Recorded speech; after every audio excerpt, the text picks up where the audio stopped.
Today marks the 80th anniversary of the Battle of Britain, but this year the commemorations are a little different. There are no national RAF events, but the annual service of Thanksgiving at Westminster Abbey will take place, but it will be scaled back. The Imperial War Museum will also host a number of special exhibitions. It's the 80th anniversary of the victory of the Battle of Britain today. And now we can hear from one of the pilots who flew that plane for real in the heat of the 2-month battle against the Luftwaffe, and one of the so-called spotters and plotters who helped from the ground. Robert Hall has this report.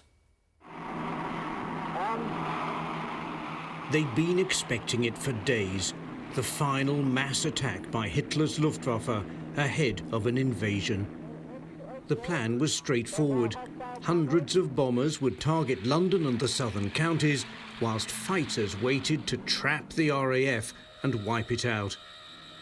Exhausted young men who'd fought and watched friends die for 2 months scrambled back into their cockpits. Now, it would be about there, which was enough to turn you over and do all sorts of things. And if you were fighting, you'd be pressing this button as well. John Hemingway is the last of Winston Churchill's few. Now 101, he'd already been shot down twice by September 1940. We're all in our early 20s. I was 20. We just didn't care. There was no right or wrong. The war was on. We were pilots. We were going to fight them all the time. Not that we were brave or anything, but there was nothing else. The world was at war. And you couldn't go somewhere and say, I'm at peace and I don't fight wars.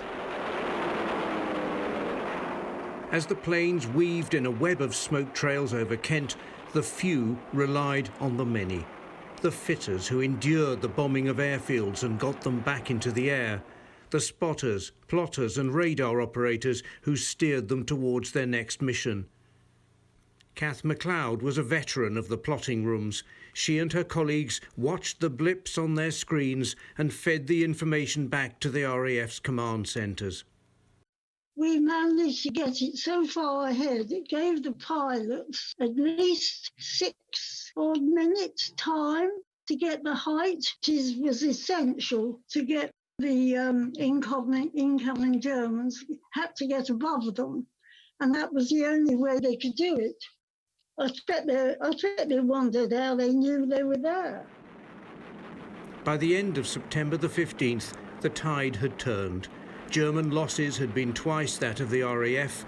The invasion would be cancelled.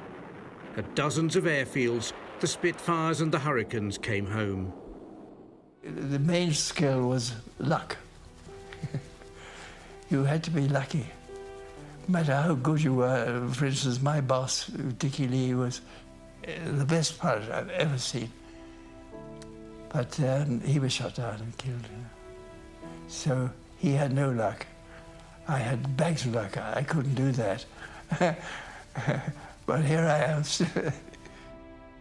Like so many events this year, Battle of Britain Day will be a quiet affair.